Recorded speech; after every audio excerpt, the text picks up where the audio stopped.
Boa tarde. Já abri, hein? Já abri. Já abri. Muitos os chamados e poucos os escolhidos. Galera, a gente já começou o evangelho. Obrigada. Abre, pois, os ouvidos e os corações, meus bens amados. Cultivai essa árvore da vida, cujos frutos dão a vida eterna. Aquele que a plantou vos concita a tratá-la com amor, que ainda havereis dar com abundância seus frutos divinos. Conservai-a tal como Cristo vô-la entregou. Não a mutileis. Ela quer estender a sua sombra imensa sobre o universo. Não lhe corteis os galhos. Seus frutos benfazejos caem, abundantes para alimentar o viajor faminto, que deseja chegar ao termo da jornada. Não amontoeis esses frutos para armazenar e deixar apodrecer, a fim de que a ninguém sirvam. Muitos são os chamados e poucos os escolhidos. É que há assambarcadores do pão da vida, como há do pão material. Não sejais do número deles. A árvore que dá bons frutos tem que os dar para todos. E depois procurar os que estão famintos. Levai-os para debaixo da fronte da árvore e partilhai com eles do abrigo que ela oferece. Não se colhem uvas nos espinheiros. Meus irmãos, afastai-vos dos que vos chamam para vos apresentar as sarças do caminho. Segue os que vos conduzem à sombra da árvore da vida. O divino Salvador, o justo por excelência, disse, e suas palavras não passarão. Nem todos os que dizem, Senhor, Senhor, entrarão no reino dos céus. Entrarão somente os que fazem a vontade de meu Pai, que está nos céus. Que o Senhor de bênçãos vos abençoe, que o Deus de luz vos ilumine, que a árvore da vida vos ofereça abundantemente seus frutos. Crede e orai.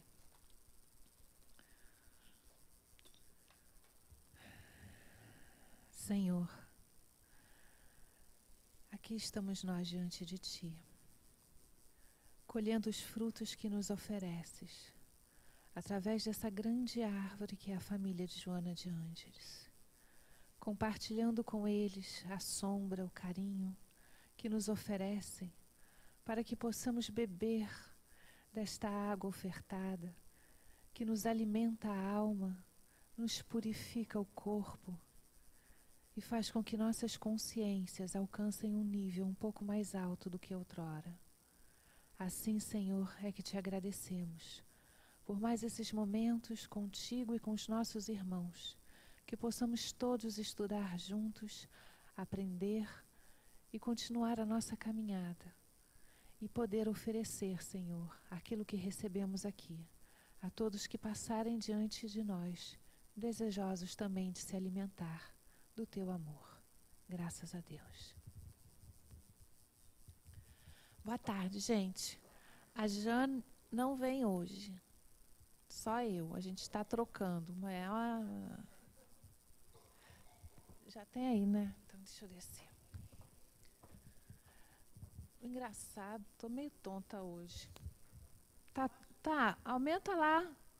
Hein, Olivia? Olivia? Cadê a Olivia?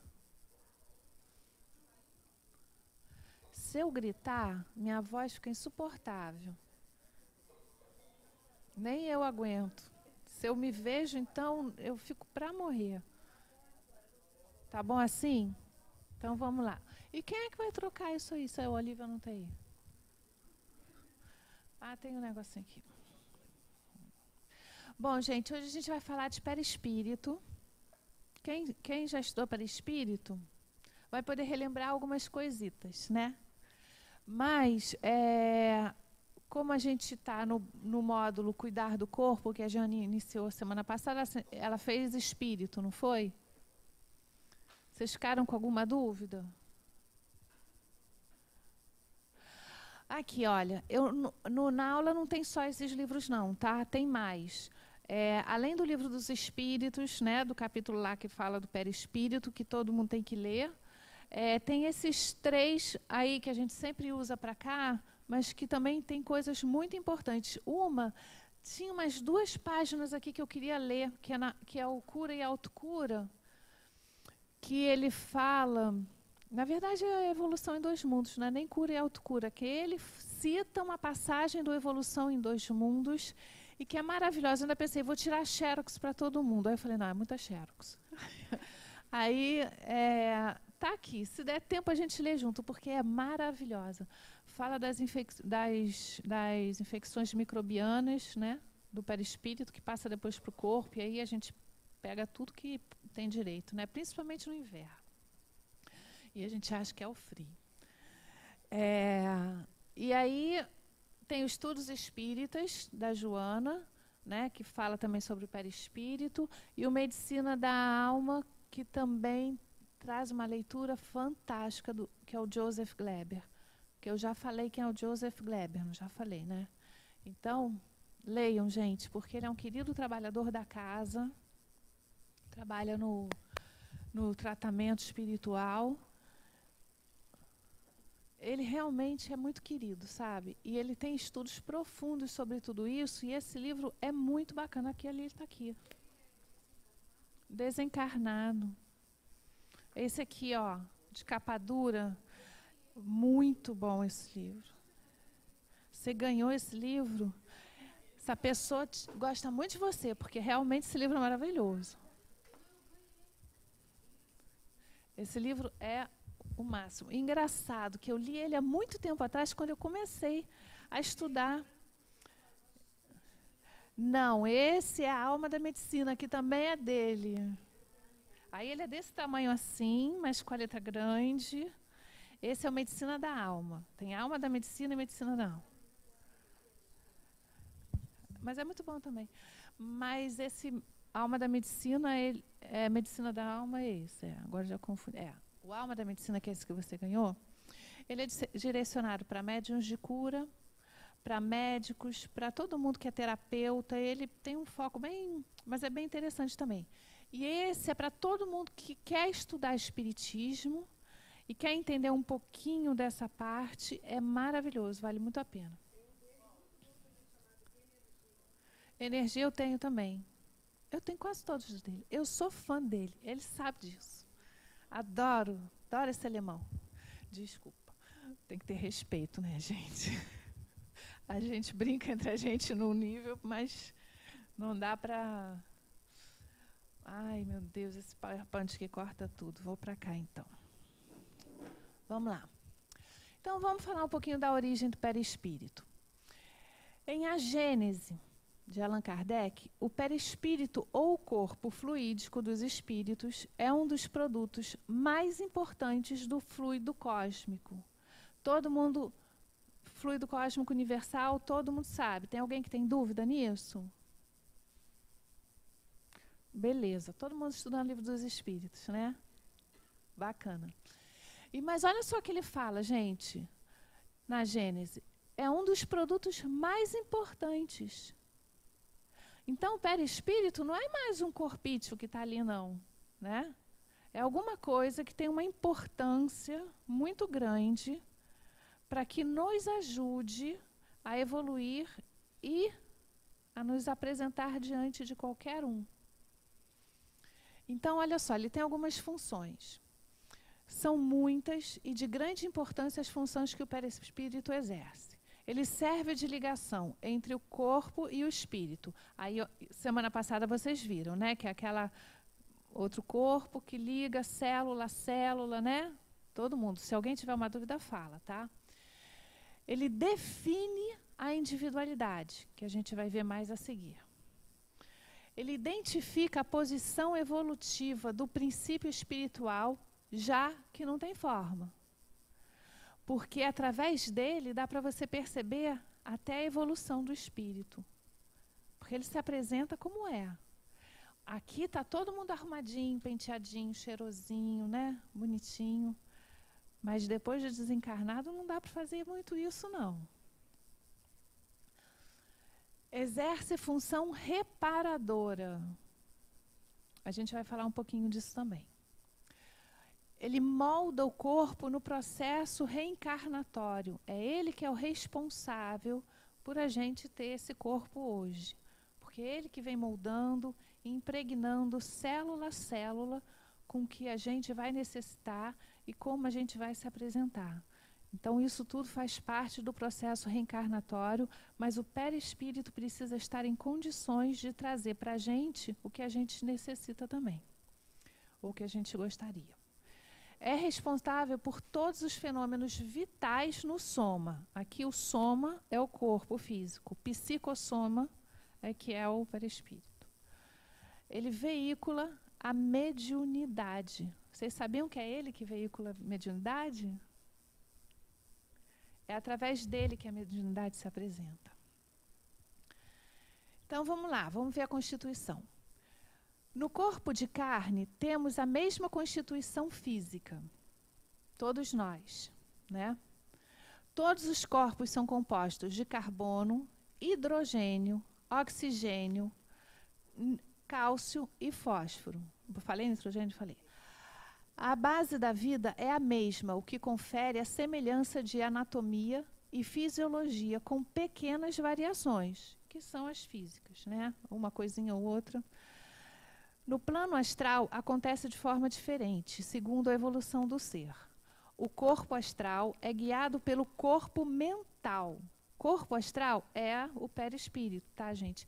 Olha, quando você pega a listagem de nomes que o perispírito tem, você fica chocado, porque ele é tão estudado por várias doutrinas, por várias religiões, várias culturas e várias ciências, que é uma listagem gigantesca. Uma vez eu fui dar Livro dos Espíritos, lembra?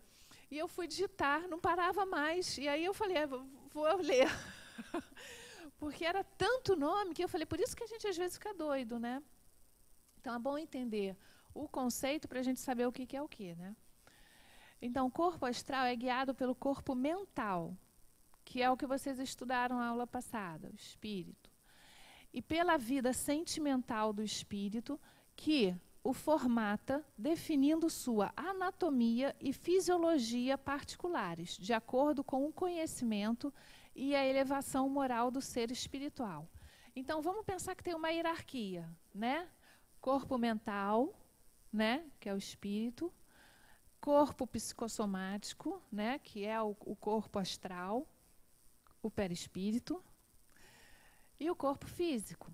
Entre esses corpos, tem outros corpos. Semana que vem a gente vai estudar um outro que também é muito importante. Na verdade, são 7 corpos importantes, mas a gente não estuda os 7.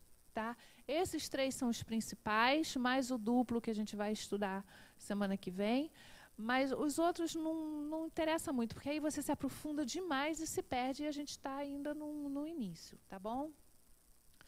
As substâncias mentais, os pensamentos, as emoções, os atos e as palavras deveriam ser vistos não apenas como manifestações da alma humana, mas sim e principalmente como sendo um produto de estrutura não física e altamente eletromagnética. Aí a gente fecha com pensamento. Se é altamente eletromagnética, a gente começa a entender o que esse pensamento, que é tão estudado até pela física quântica, qual é o alcance dele e qual é a capacidade dele de movimentar e modificar as estruturas, não só nossas, mas de tudo que está em torno de nós. E às vezes as que não estão nem sob as nossas vistas. Pescaram? Porque nós somos seres dotados de magnetismo. E esse magnetismo tem um poder muito grande. Ainda com alcance não tão grande na hora de magnetizar, porque nós ainda não sabemos como impulsionar. Então, olha que legal, quando você dá passe, você aprende a dar passe, você tem uma distância. Qual é a distância? É aqui assim, mais ou menos, né? Não é nem aqui, né? Só um passo de cura, que aí a gente faz de tudo dentro da sala de cura. Mas é aqui assim, né? Sem encostar na pessoa que não precisa. Mas Jesus precisava estar pertinho. Ele fazia aqui e ele pegava lá, aonde ele queria. A gente ainda não tem essa força impulsionadora para magnetizar certas situações que precisam de uma força maior. Exatamente. E ele mostrou que isso era possível, o nosso poder através das mãos, que vem através da mente e do amor. Só que assim, a gente estuda profundamente, né? Então, por exemplo, você vê o passe na igreja, o padre não faz assim? Ele não dá a bênção? É um passe. Ele repete o que Jesus falou. Os evangélicos também não fazem assim, né? E outras religiões, pode falar.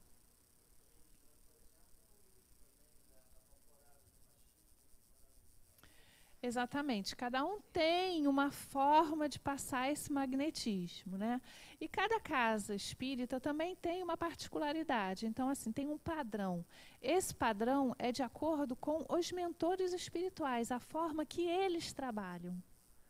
Então, a forma que os mentores da casa se organizam, porque você imagina, cada um fazer de uma forma diferente. Então, assim, as coisas começam, né, a se perder um pouco. E o trabalho, às vezes, ele vai numa linha, né? Então, por exemplo, quando os médiuns todos sentam naquela fileira de lá, não é uma cadeira privilegiada, não. É porque aquela cadeira, essa fileira aqui, ó, tá recebendo todo um trabalho, né? Através da magnetização, eles já estão sendo preparados. E aqueles que estão sentados aqui vão já tomar passo, porque já se tem uma ordem, também já estão preparados para eles saberem. Os mentores já sabem tudo que acontece, quem precisa do quê. Às vezes eles sabem que o médico que está ali vai dar o passe numa fileira inteira. Mas tem uma determinada pessoa que precisa de um fluido diferente. Eles buscam lá naquele outro médium e trazem para cá. Como eles fazem isso, eu não sei, né? Aí tem que estudar mais ainda, né? Vamos lá. O perispírito modifica-se de acordo com o ambiente que o espírito se encontre, em diferentes qualidades de energia, no plano astral, ambientes mais sutis ou mais grosseiros, na mudança de atmosfera, quando em transição planetária.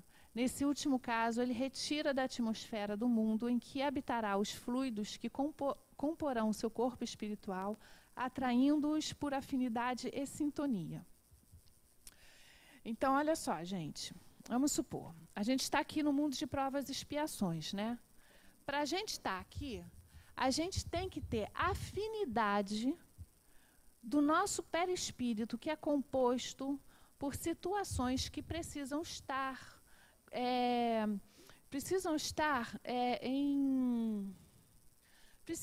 em sintonia, vou repetir, não é bem essa palavra não, com a matéria física deste planeta. Então, este planeta funciona numa vibração tal, da qual permite que a nossa constituição esteja de acordo com a constituição do planeta. A partir do momento que o planeta vai também evoluindo, né, que todo mundo vai caminhando, e ele vai, por exemplo, através da transição planetária, vai passando para o de regeneração, só pode ir para o de regeneração quem já está com a constituição mais evoluída e sendo trabalhada para conseguir estar naquele planeta. Porque o nosso perispírito, ele se alimenta dessa matéria, que é o fluido cósmico universal, mas da onde ele está vivendo. Então, se ele estiver em outro planeta que não condiz, a dificuldade vai ser muito grande. Então, o que os espíritos superiores fazem? Eles não se trabalham, não passam por todo um processo para poder encarnar e nos ajudar. Lembra de Jesus que se preparou 4.000 anos para se adaptar, para poder conseguir encarnar na Terra? Maria, a mesma coisa? Então, você imagina agora pegar um espírito que não acompanhou a mudança e que não tem condições de fazer parte mais do planeta. São espíritos mais endurecidos, mais grosseiros e que com uma matéria muito densa. Então, é sofrido para eles também, porque o apego à matéria é tão forte, que eles precisam do mundo compatível com a matéria do perispírito deles. Entenderam? Então, não é nem só, você vai, você não vai, você vai, você não vai. Não é bem assim, né? Tem todo um processo, e por isso que todo mundo tem que se esforçar, né? Para a gente ir todo mundo junto. Ficar para ninguém para trás, não. São características do corpo astral. Penetrabilidade da matéria física, né? Que o perispírito ele não tem barreiras na matéria física, né? Ele passa por ela.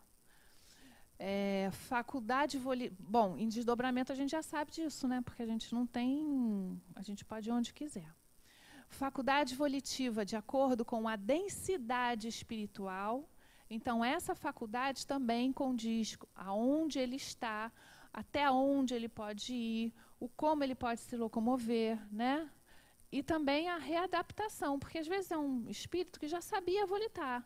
Mas aí ele chega numa colônia, por exemplo, mas aquelas faculdades ainda estão confusas. Ele precisa se readaptar. Por isso que tem o quê? O aeróbus. Lembram? Se eu estiver falando alguma coisa que vocês não sabem, perguntem, não tem problema, tá? Bom, capacidade de radiação e luminosidade. Então, através dessas características, você já começa a identificar o nível evolutivo daquele ser.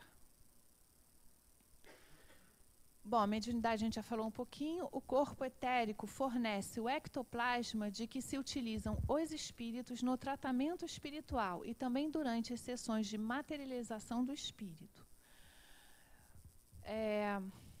Então, vamos lá. A gente, no tratamento espiritual, o que a gente utiliza? A gente utiliza 2 tipos de fluidos, né? Fluido fino e o fluido um pouquinho mais denso, que é um fluido mais material, né? O fluido material é um fluido que todos nós possuímos e todos nós temos a capacidade de magnetizar. O fluido fino já é um fluido um pouco mais específico, por isso que os médiuns de cura são aqueles que possuem esse fluido fino. E ele varia, tá? Então, por exemplo, por isso que você tem médiuns que têm facilidade de curar quem tem câncer, médiuns que têm facilidade de curar pessoas com depressão, com síndrome do pânico, doenças psíquicas, né? Outros médiuns que curam os ossos, porque tem esse poder de, sabe, dessa densidade que consegue ir. Então, assim, são vários tipos de fluido. E é muito engraçado no tratamento espiritual, porque a gente cansa de ver assim. E até criança, gente. Criança, então, dá vontade de rir até. A pessoa vai, entra na sala para tomar o passe, aí ela vai sentar na cadeira e ela faz assim. Aí senta na outra. Parece que alguém dá uma... Isso acontece direto. A pessoa vai toda... Não tem por que ela não sentar. Ela não viu, a sala está escura. Ela não sabe nem qual é o médium que está ali. Mas ela vai numa boa e, de repente, ela levanta, não sabe por quê, e senta na outra. Os mentores já direcionam quem é quem. Por isso que os médicos não têm necessidade de saber nem a doença que a pessoa tem. É claro que a Iracema ainda faz uma divisão em algumas salas especiais, porque já sabe, aí já facilita o trabalho. Mas como são muitas pessoas, não precisa, porque eles mesmos já conseguem coordenar isso tudo, né? A gente vê que tem crianças que só se tratam com um determinado passista. E assim, não é porque elas gostam, não. Às vezes elas gostam muito de um determinado passista, mas na hora do passe ela trata com outra pessoa.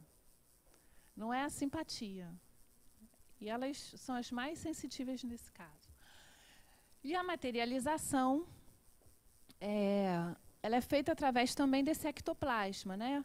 Esse ectoplasma é a matéria mais usada para os fenômenos físicos, né? Para as coisas que precisam desse fluido mais denso. Então, aonde é que está esse ectoplasma? Ele está dentro da nossa célula. A nossa célula, como é constituída, lá onde tem o citoplasma, ela está lá na... eu devia ter trazido a foto da célula. Ela está lá perto, ali, assim, quase que na beirinha, sabe, da célula. Ela é toda constituída de ectoplasma, que é a parte perispiritual da célula. Então, o perispírito, mesmo quando a gente não está encarnado, ele também possui as células todas, mas de uma forma diferente, que nem a gente leu agora antes, né? Alguma dúvida? Ninguém tem dúvida de materialização? Vocês estão muito quietos hoje, está acontecendo alguma coisa.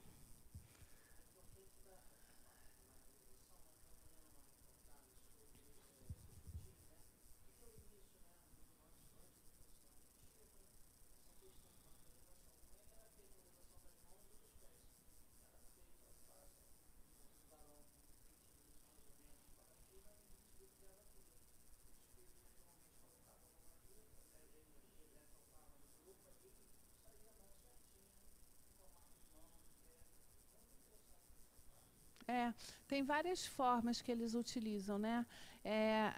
Algumas câmeras são muito escuras, não pode entrar nenhum foco de luz.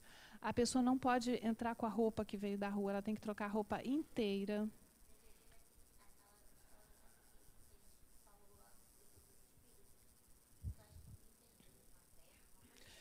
Mas aquilo não, já fui saber, não é bem assim, não. Quer dizer, a gente é muito perigoso, tá? Porque ele coloca em risco médium. Então, os médiuns que fazem a doação, essa doação de ectoplasma para materialização, tem que ser um trabalho muito sério. Porque se acontece alguma coisa de errado, pode colocar em risco a vida do médium. Muito poucos. E são muito poucos os médiuns que têm essa quantidade de ectoplasma para efeito mediúnico de materialização. São realmente muito poucos. Outros médiuns, isso.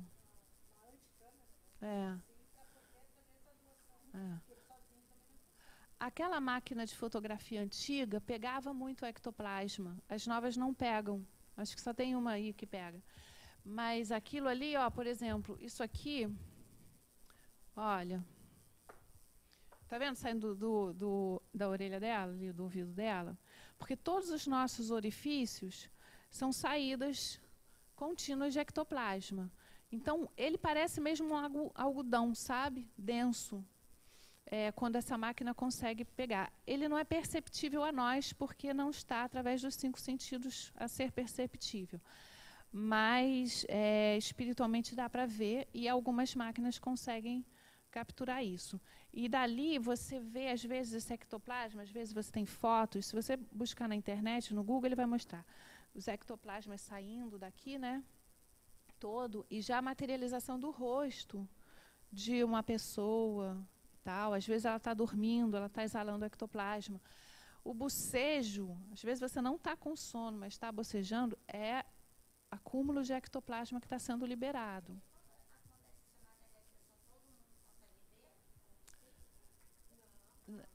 Não, olha só, peraí. Não, olha só. A materialização, as pessoas conseguem ver. Ele materializa mesmo, ele materializa objetos, ele materializa coisas, né? Então, assim, pode falar.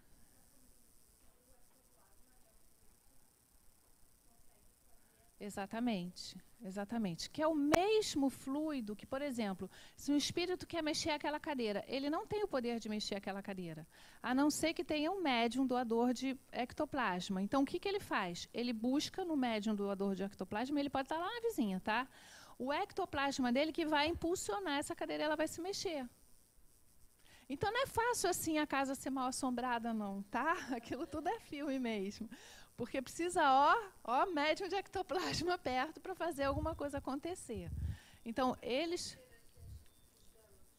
Do copo, médium de ectoplasma. Médium de ectoplasma. Vira uma verdadeira loucura. Porque que tipo de espírito você está movimentando ali?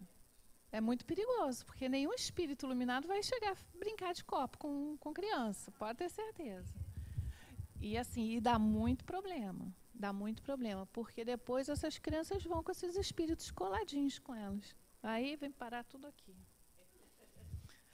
Ali, gente, olha, tá vendo ali? Tá meio ruinzinha essa imagem, mas acho que dá pra gente ver, olha. Tá vendo o corpo, tá, do médium, o perispírito do médium e o perispírito do comunicante, da entidade que está querendo se comunicar. Então, ela vai se comunicar com o perispírito, tá? Apesar dela se ligar em algumas situações, né, centros nervosos e tal, para que aquilo ganhe, por exemplo, a voz, ela vai sair das cordas vocais, né? Então, assim, tem toda uma ligação, mas ele está ligado, na verdade, e a comunicação está sendo feita pelo perispírito. Então, no caso de uma psicografia, não vamos botar uma mecânica, vamos botar uma simples. Ele aciona o conteúdo que aquele médium tem, utiliza aquele conteúdo que está no perispírito, porque quem pensa quem é? é o perispírito, o espírito que, né, passa pelo perispírito. E aí é que ele vai utilizar para se comunicar. Tá? E eu estou falando tudo isso é para que vocês entendam a capacidade desse nosso corpo e que influência que ele tem sobre o nosso corpo físico. Porque é isso que a gente vem estudando. Por que que o corpo físico desenvolve essas doenças? Por que que as células respondem de certa maneira? E por que que isso tudo acontece? Então, a gente vai encontrar essas respostas nesses estudos de Kardec, que um dia vão passar a ser estudos da humanidade, ditas pelos espíritos, porque eles já estão caminhando nas descobertas, né, sobre isso, e a ciência, graças a Deus, já acordou.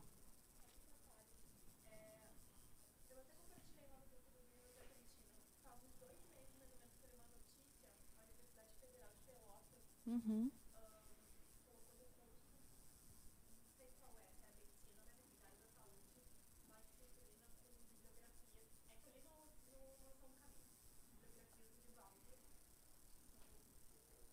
Eu acho que a USP também, ela já fez várias pesquisas, né? Uma delas ela já descobriu o peso que o perispírito tem. É. É. É. Não tá, graças a Deus. Então, ele é responsável pela nossa individualidade. Olha que legal. Até que o espírito atinja seu grau evolutivo sublimal, o perispírito será demarcador de sua individualidade, retratando, e é através dele que se apresenta. Então, quem falou viu um fantasma, não viu um fantasma, viu um perispírito, não viu nem um espírito. O espírito passa a exibir no mundo espiritual a aparência fisionômica da última existência. Porém, dependendo do grau de progresso do ser e considerando-se a maleabilidade do perispírito, poder plasticizante, o espírito pode tomar a forma que desejar, entre aspas. Tá? Porque, na verdade, não é bem assim, não. Ele pode tomar, sim, a forma que deseja, mas depois que ele tem um grau evolutivo para isso. Né? Então, por exemplo, a Joana, ela é o que ela quer ser. Ela se conhece para isso e ela trabalha questões que ela aparece daquela forma. Mas lembra que eu estava falando aqui, todo mundo arrumadinho, cheirosinho, penteado? Ao desencarnar, eles retratam pessoas que eram impecáveis ao se apresentar aos outros e que quando chegava do lado de lá estavam maltrapilhas, mal cheirosas, com cabelos desgrenhados, sem dente, porque é assim que se apresenta por causa do perispírito. Então, aquela história de que... Como é que é? Como é que é aquela história de que não existe pessoa feia, existe pessoa pobre, sabe? Lá não tem isso, não. Lá não adianta nada. Então, às vezes, no tratamento espiritual mesmo, a Iraci, que é a médium de odor, né, mais forte que tem, ela sente o cheiro todinho da pessoa. A gente sente, mas não chega a incomodar. Ela tem horas que ela fica tonta com o cheiro da pessoa. Pessoa perfeita e ela não aguenta o cheiro. Não aguenta. Às vezes dá para sentir. É. É.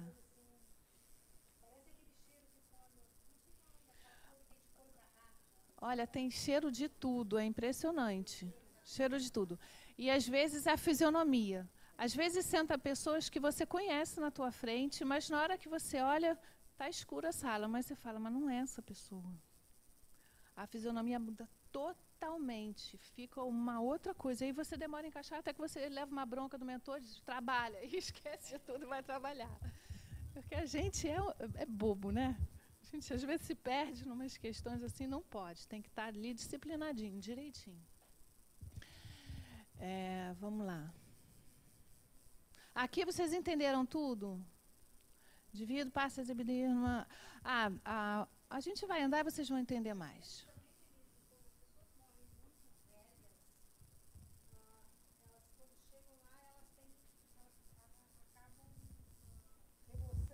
Remoçando. Ela está mais nova. É isso mesmo. É isso mesmo. É assim mesmo que acontece, gente. É assim mesmo. Depende do grau de evolução. A gente, quando desencarna, a gente é aquilo que é. A gente pensa do jeito que a gente pensava aqui, a gente fala do jeito que a gente pensava aqui. E o perispírito, ele é parecido, tem algumas características. Mas, de acordo com esta evolução, ele pode se transformar num verdadeiro monstro. Então, se ele estiver num nível muito inferior, o que a gente vai ver, às vezes, é assustador. E, de acordo... Eu não falei de Nabucodonosor? Eu falei, né? Então, Nabucodonosor, que passou pelo processo de licantropia, né? Se transformou num lobo, mas ainda encarnado.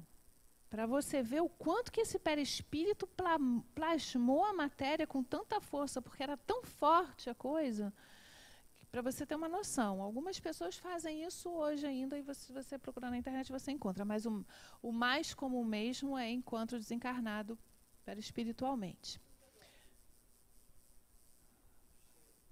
O que eu posso te dizer, Alcia? O que eu posso te dizer? Nada bom, né? Olha só que legal isso. Hábitos de vestir, predileções por determinadas roupas, acompanham o espírito além-túmulo. No livro Voltei de Irmão Jacó, na fase desencarnatória, o autor Figner diz: notei que não envergava as mesmas peças que usava habitualmente no leito. Envolvia-me vasto roupão claro, de convalescente. À distância do leito, aquele roupão-alvo não deixava de ser escandaloso.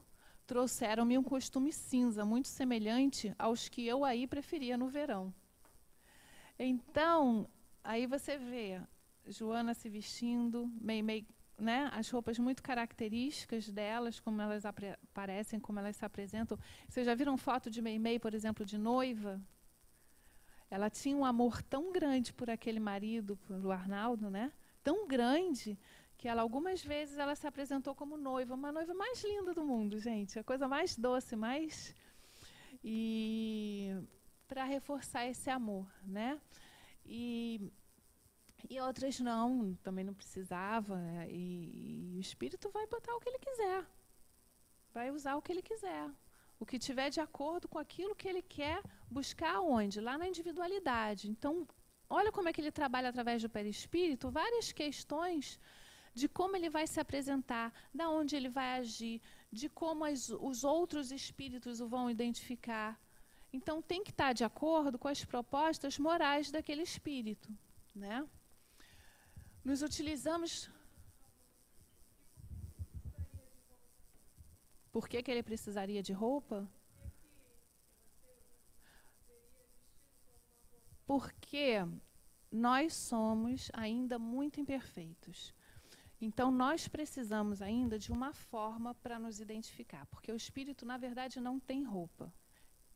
Ele é uma luz, uma energia, e ela é identificada somente pelos espíritos que já têm a capacidade de identificar. Enquanto na nossa faixa vibratória e muitas outras, nós só conseguimos nos apresentar através do perispírito. Agora, você imagina todo mundo pelado. A nossa mente, doente do jeito que é, ali em um local onde está todo mundo se vendo, não tem condição, né? Tem que ter uma roupinha, né? E assim, envoltório, mesmo porque os espíritos, eles não têm os órgãos que a gente tem. Alguns mais materializados ainda possuem, mas quanto mais evoluído, eles não precisam mais. Então, o que a gente aprende? Órgãos digestivos, órgãos reprodutores não existem mais. Mas aí a gente entra nesse processo mesmo da individualidade dele, entendeu? Isso é muito importante. E o que a gente pensa não fica dentro da mente, porque a mente não está ali. O que a gente pensa fica fora. Então, vão treinando a ter pensamentos bons, porque quando desencarnar vai estar tudo aqui, ó. Todo mundo vai estar vendo o que vocês estão pensando. Surreal, né? Nos utilizamos das possibilidades ao nosso alcance para atender a esse ou aquele imperativo de nossa apresentação. Lembra de Emmanuel? Como é que Emmanuel se apresentava? Como quem? Que romano que ele foi? Públio Lentulus. E ele foi bom como Públio Lentulus? E por que que ele se apresenta como Públio Lentulus?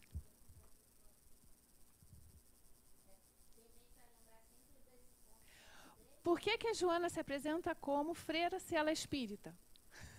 Ela não é só espírita não, isso é brincadeira, ela não tem as barreiras. Mas por que que ela escolhe a vestimenta, uma vestimenta que caracteriza o catolicismo? Ela foi Clara de Assis, ela foi Joana Angélica, ela foi Juana Inês de la Cruz, né? Então foram encarnações muito fortes. E aonde ela criou alguma sintonia com aquele vestimento, e aquilo faz parte ainda dela. Apesar dela ter toda a consciência de que ela não é aquilo, é como ela escolheu se apresentar, porque energeticamente uma faixa vibratória traz alguma questão ali intrínseca naquilo. Os arquétipos.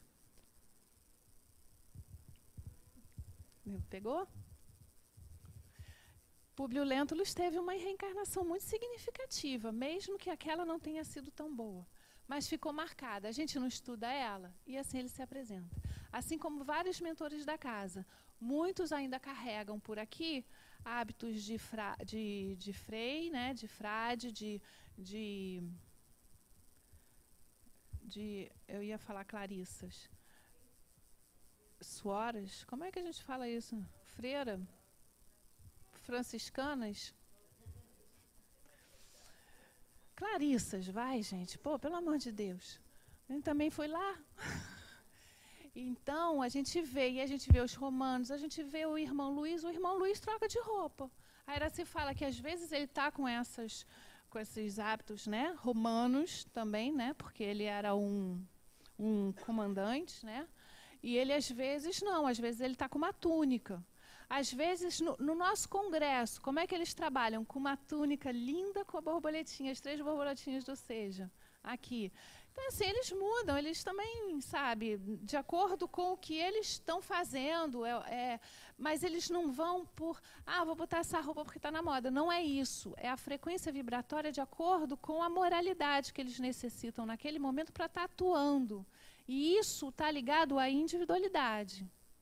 Tá? É diferente do como a gente pensa a roupa.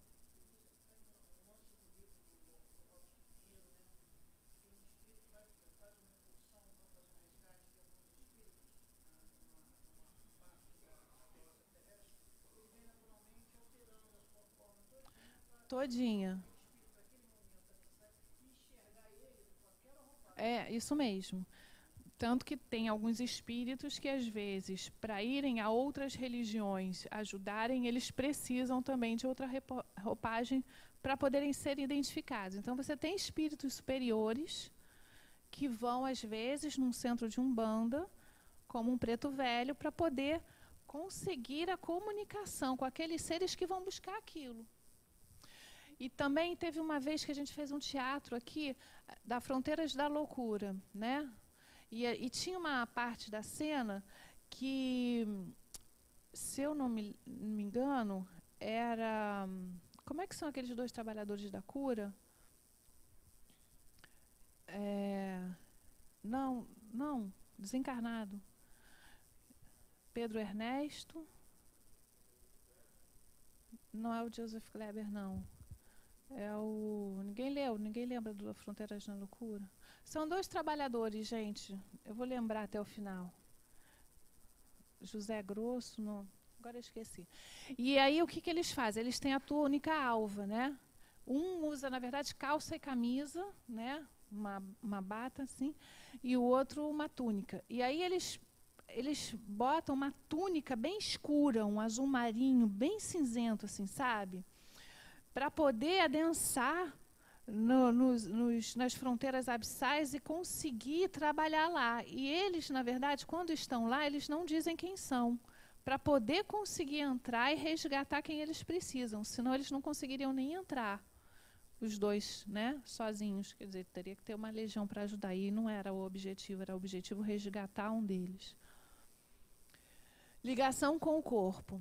Quando o espírito tem de encarnar num corpo que irá se formar, um laço fluídico, que mais não é do que uma expansão do seu perispírito, o liga ao germe, que o atrai por uma força irresistível desde o momento da concepção. Lembra daquele livro? O Segismundo? À medida que o germe se desenvolve, o laço se encurta. Sob a influência do espírito vitomaterial do germe, eu pulei? Sobre a influência do princípio vitomaterial do germe, o perispírito, que possui certas propriedades da matéria, une-se molécula a molécula ao corpo em formação. Daí o poder de dizer-se que o espírito, por intermédio do perispírito, se enraiza de certa maneira nesse germe, como uma planta na terra. Quando o germe chega ao seu pleno desenvolvimento, completa é a união. Nasce, então, o ser para a vida exterior. Se ele está falando que é desde a concepção, olha como o espírito já está ligado desde a concepção. Então, aquela conversa de aborto, ela não existe. Concordam comigo? Ah, que tem não sei quantos milímetros, ah, porque ainda não é, porque isso, porque aquilo. Já tem um espírito ali. E ele já está sofrendo por estar sendo rejeitado. E muito. Porque até ele chegar nesse momento ali da concepção, ele já tinha todo um preparo para reencarnar. Toda uma ansiedade, toda uma situação emocional sendo trabalhada. Toda uma equipe ali junta. Então, olha a quantidade de coisas que são perdidas por ignorância. Pode.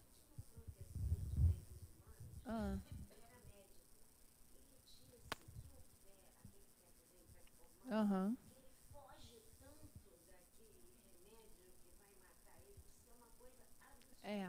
Porque o espírito sabe. Lembra que eu contei que numa terapia, não foi minha paciente, foi um estudo de caso que a gente fez com a minha professora, que ela mostrou na terapia, tá? E que na arte-terapia ela vinha com desenhos e formas das quais ela não compreendia. E era sempre um útero, né? Uma coisa bem vermelha, bem dolorosa, e com coisas pontiagudas dentro desse útero. E ela não conseguia entender. E aí aquilo mexeu tanto com ela que ela foi buscar da onde ela veio, porque ela tinha sido adotada.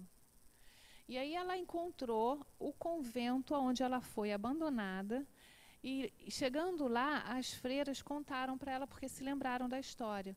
Foi uma pessoa que tentou várias e várias vezes fazer um aborto em casa, enfiou todos os objetos que podia imaginar. E ela, depois de passar muito mal, foi recolhida pelo convento, e aí ela ficou, e eles falaram que iam ficar com a criança. E depois colocaram para adoção. Então, aquilo estava dentro da mente dela, e ainda com uma forma muito dolorosa, que trazia todo um impedimento dela gerar outros filhos. Porque, psicologicamente, ela não aceitava que algum ser pudesse passar pela mesma coisa que ela tinha passado, sem saber. Conscientemente, é óbvio que não estava no inconsciente isso depois de um trabalho que ela começa. E aí a coisa era tão forte que ela nem se relacionava com ninguém, porque ela não ia passar por isso, porque a dor estava tão forte nela, e ela foi criada com muito amor pela mãe adotiva. Então, esse impacto que tem naquele espírito é gigantesco. Quando a pessoa fala, eu sou dona do meu corpo, eu concordo, mas não do corpo do outro. E aqui a gente está falando de matar o corpo do outro, não é o seu próprio corpo. Então, assim, os erros são cometidos e a gente não pode julgar de forma nenhuma, porque a gente não sabe a situação que aquela mãe está passando, o nível de consciência, né? E por mais que eles auxiliem, tem inúmeras questões envolvidas. Mas acontece muito ainda. E a gente precisa lutar contra isso. Porque vai virar lei. Lei.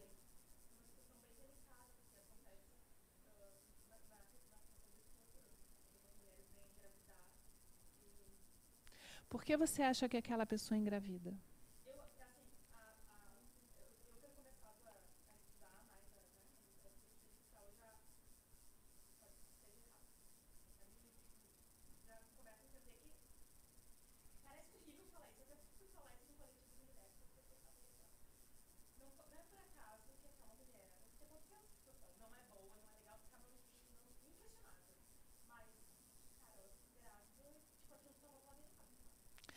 O que essa pessoa precisa é de muito apoio espiritual.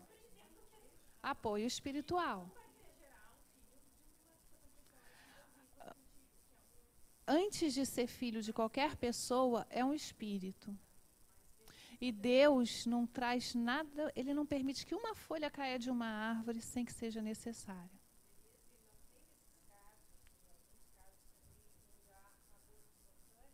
Tem muito aborto espontâneo, muito. Acontece muito. Acontece muito. Vamos falar disso no outro slide, o reparador. A gente já não passou pelo reparador ainda. Vamos falar disso sim. Porque a gente, olha só, engravidar não é uma coisa fácil. Não é uma coisa fácil. E o estupro acontece uma única vez, salvo aqueles casos de abusos excessivos. Então, para tudo dar certo, para aquele ser gerado, tem que ter alguma coisa atrás disso. A gente não pode só pensar na questão psicológica dessa mãe que vai odiar essa criança, porque tem várias outras questões que também fazem com que uma mãe não goste de uma criança. Ela mesmo, sem ser estrupada, ela pode estar gerando o próprio abusador dela, em outros casos. Ou o próprio assassino. Ou sabe-se lá quem. Então, assim, quando a gente tem os olhos curtos, olha como o Evangelho hoje não falou tanto disso, de poder olhar, poder ver, né, com a clareza. E o Espiritismo é essa árvore frondosa que nos é ofertada, é a gente pegar isso e trazer, porque através desse conhecimento a gente tem como tomar decisões. Mas Deus, gente, é muito bom para a gente. Ele nos ama tanto que Ele entende que a gente erra, e erra continuamente. E Ele permite para que a gente possa aprender a voltar a acertar. Então, ainda assim, por mais que cometemos alguns erros, como o aborto, por exemplo, nós somos perdoados. E Ele nos dá inúmeras oportunidades. Trabalhar com crianças carentes é uma delas. Você tem como ressarcir o erro que você cometeu através do amor doado. O amor cura uma multidão de pecados. Quando a gente se perdoa, e olha que seminário lindo do auto-perdão que a gente assistiu, quando a gente se perdoa, não tem por que a gente se encher de culpa e se punir através de ações inconscientes, porque a gente errou. A gente pode mudar a nossa história fazendo bem. A gente pode mudar tudo na nossa vida, não importa o que a gente tenha feito. É por isso que a gente não pode julgar. A gente não pode se julgar com tanta crueldade. A gente não sabe. Às vezes a gente passou por um período em que tudo estava confuso e a gente estava com medo e a gente não conseguiu ir para frente. Mas a gente pode mudar a história depois de estudar, de estar amparado pelos mentores, de estar mais consciente. Agora eu faço diferente. Vamos fazer diferente. Qualquer coisa que a gente tenha feito, mudando a própria constituição do perispírito. Porque quando a gente utiliza de uma situação moral, olha lá no início, os primeiros slides, a gente está fazendo o quê? A gente está impregnando o nosso perispírito. Então, a moral, no caso de um aborto, vai para onde? Como é que ela vai marcar o nosso perispírito? Ela vai marcar o nosso útero. Ela vai marcar o nosso órgão reprodutor. E quando a gente vier na próxima encarnação, a gente vai ter problemas ali. A gente vai ter problemas ali. E vamos resolver, né? Com o quê? Com amor. Mudando cada constituição das nossas células, que nesse momento estão doentes, e que a gente pode transformá-las em saudáveis. O amor, gente, é uma palavra muito poderosa. Pode falar, querida.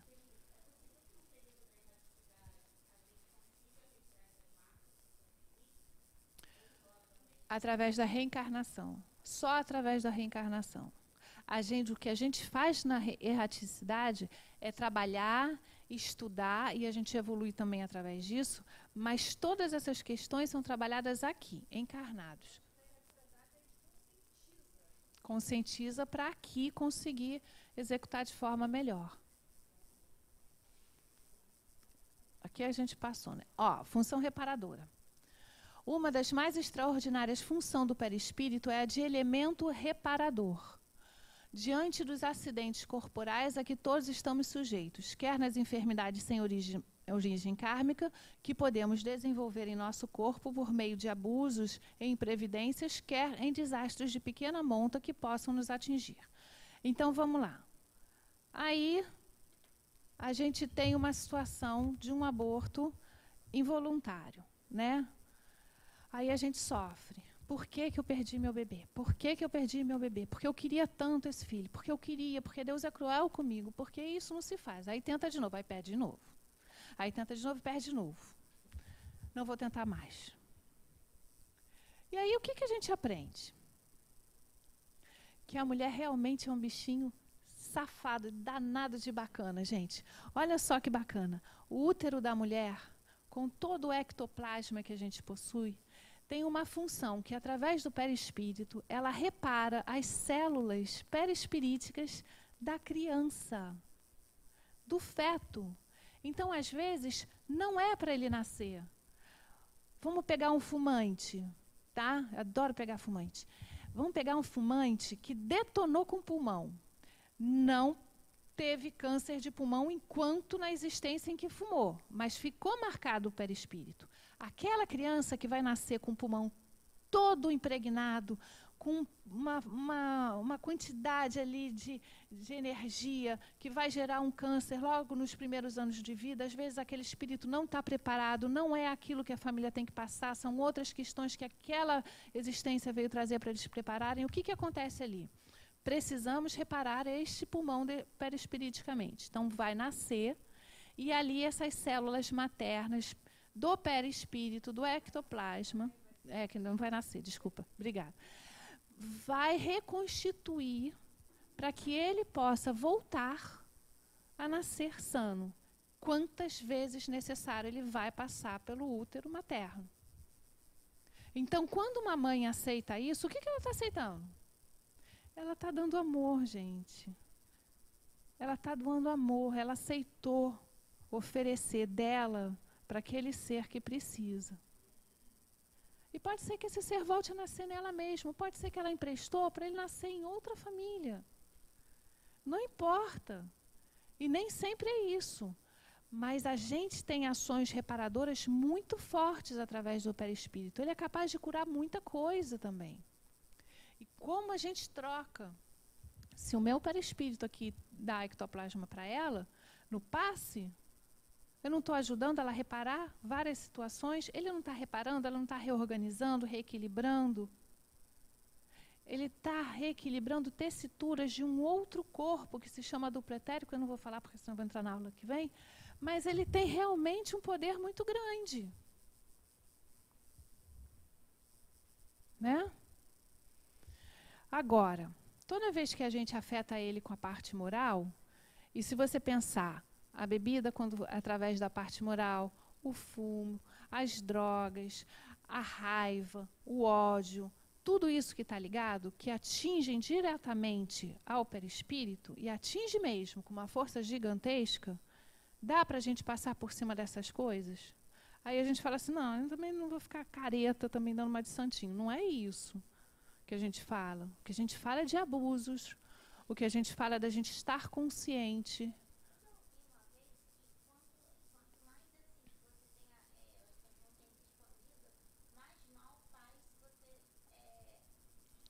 mais responsável você se torna. Porque moralmente você está caindo muito mais do que o outro que ainda não tem consciência. Dá para você responsabilizar um homem pré-histórico por uma violência que ele pode causar da mesma forma que a gente vai ser responsabilizado depois de tudo que a gente já aprendeu? Não dá. Então a gente tem que ver o que vocês estão aprendendo agora. Agora vocês... Eu ia falar uma palavra que eu não posso falar. Agora isso é difícil. Fala.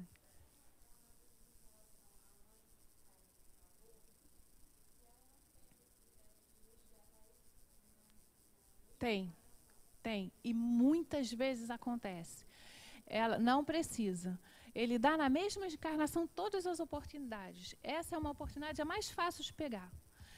Então, olha só, você pode gerar de novo o mesmo filho. O melhor é pedir muito perdão para aquele espírito. Então, estar com os olhos abertos e o coração aberto para quem vier. Por quê? Esse filho pode voltar como seu próprio filho, pode voltar como um filho do marido que você vai se casar, como um enteado. Ele pode voltar como seu neto. Ele pode voltar como namorado da sua filha, que você detesta. Né? E vai ter uma rixa danada porque ele ainda vai ter raiva de você, porque você inconscientemente abortou ele. Vai virar sogra. Ele pode voltar através de crianças carentes que eventualmente você vai fazer um trabalho, né? Ou numa instituição qualquer aqui, ou qualquer lugar. Às vezes tem pessoas aqui que chegam a chorar quando encontram com algumas crianças. É muito interessante. Muito interessante. E se dissesse, quer levar, elas diriam, quero, me dá que eu levo para casa.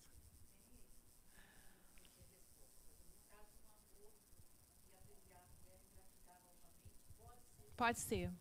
Muitas vezes é. Muitas e muitas vezes é. Porque a gente tem a chance de acertar de novo. E às vezes está na nossa programação ser mãe daquele ser. Ele volta. Às vezes ele vai voltar como sobrinho porque você não deu a oportunidade, mas ele vai estar na família. Transplantes. Deixa eu ver se ainda dá tempo. Acho que a gente tem 5 minutos. Uma das grandes causas que tem dado origem aos insucessos dos transplantes é o desconhecimento da estrutura perispiritual, como molde organizador biológico, que é o MOB, que a gente fala muito. Sendo o perispírito o organizador do corpo físico, molécula a molécula, no transplante há um desequilíbrio biológico em razão de ter sido organizado pelo perispírito do paciente, o órgão a ser retirado. E a parte doada, por sua vez, foi organizada por outro perispírito, dentro também de outro complexo psicobioenergético. No futuro, o problema da rejeição poderá ser contornado quando a ciência médica considerar o homem como um ser ternário e principalmente debruçar-se sobre o estudo do perispírito. Corpo, perispírito e espírito. Observação: nos transplantes de alguns órgãos que têm alcançado sucesso, deve-se considerar o auxílio espiritual que tais casos receberam do mundo maior. E aí você vê que até nisso, assim, quem consegue sobreviver, porque a média, vamos botar assim, um transplante de fígado, 10, 15 anos, no máximo você sobrevive. Mas tem muita gente que passa disso, e passa bem, passa mesmo, com saúde. Só que tem uma questão, nunca mais na vida pode parar de tomar o remédio de rejeição. Porque pelo perispírito ser organizado de uma outra forma e ser ele que impregna, o corpo físico altamente rejeita, porque ele não identifica aquilo que não veio do perispírito dele. Então, todo o processo de medicação para que não aconteça, acontece de que forma? Você toma o remédio da rejeição, ele baixa a tua imunidade, o teu corpo não entra em defesa com aquele corpo que ele reconhece que não é dele. Só que ele fica muito doente, né? Pega resfriado fácil, hein? A transfusão de sangue, ela é mais simples, tá, do que o transplante em si, porque os órgãos, a gente tem eles organizados dentro do perispírito também. a transfusão de sangue acontece pela hemoglobina, né, as células, e isso é muito mais fácil, muito mais simples da gente receber. Tá? Não é complexo como um transplante, não. É uma coisa que é absorvida com mais facilidade. Mesmo assim, ela precisa de algumas questões, e por isso que cada um tem um tipo de sangue, para se aproximar, pelo menos, do que aquela pessoa pode receber. Senão, não dá certo. Ser ternário. Corpo físico é o homem trino, que a Joana fala. Eu acho que eu só tenho mais um aqui, vamos ver se dá. Perispírito refletindo infância, juventude e velhice. Em Evolução em Dois Mundos, vemos o seguinte trecho. Revela observar que, se o progresso mental não é positivamente acentuado, mantém a personalidade desencarnada nos planos inferiores, por tempo indefinível, a plástica que lhe era própria entre os homens. E nos planos relativamente superiores sofre processos de metamorfose, mais lentos ou mais rápidos, conforme as suas disposições íntimas. Gente, vamos voltar para as aulas anteriores do pensamento? A chave de todo o nosso curso está ali. De toda a nossa evolução, de todo o nosso processo evolutivo. O que a gente vai ser no futuro depende do que a gente é hoje. E a gente não escapa disso. Por isso que na festa junina a gente vai ler passado, futuro e presente, né? Né, Renan? Vai ser divertidíssimo, gente. Vocês têm que ir todos, né? Não tem como não ir. Perispírito e dor. O sono físico, que é a forma mais comum de exteriorização que se conhece, oferece alívio por determinadas horas a muitas dores sentidas no corpo físico.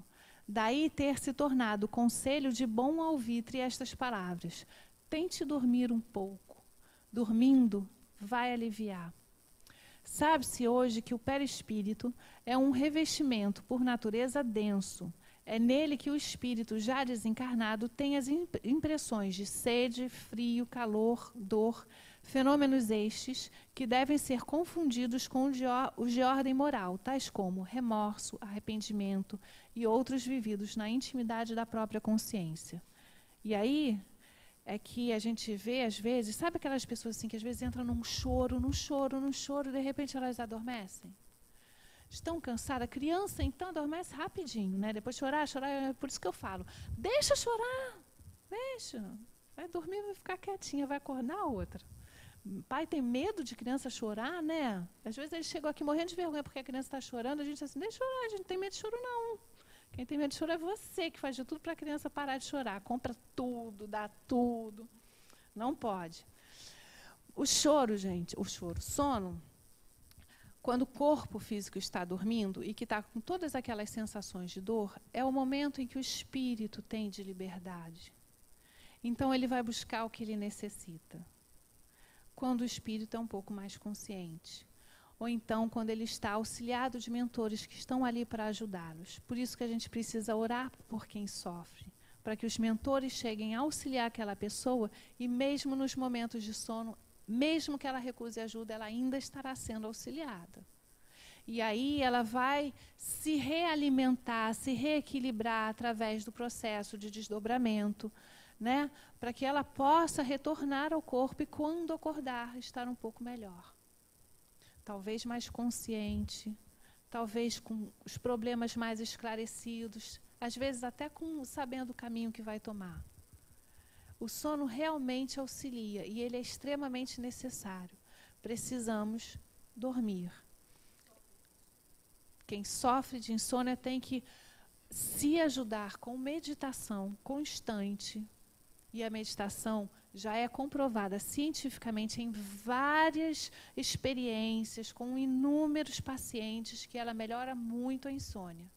Mas o que faz a gente não dormir são as questões emocionais, que a gente não consegue se desligar. A meditação também ajuda a isso. Mas até que ponto a gente está dando tanta importância para coisas tão pequeninas diante da nossa grandeza como ser? Se somos esse ser espiritual, do qual tem inúmeras reencarnações, um propósito muito maior, que a gente às vezes fecha o olho para isso, por que a gente ainda se perde? Perde tanta energia, tanta capacidade em coisas tão pequenas que a gente sabe que vão passar. Esse mundo é ilusório. Então vamos dar atenção aonde precisa, vamos colocar nossa energia onde tem que colocar para nos fortalecer espiritualmente, cumprir o que a gente veio fazer na Terra. E não se perder nessas questões humanas do mundo e tão fortes, né? Que às vezes destroem famílias sem a menor necessidade. Alguém quer fazer oração? Ninguém?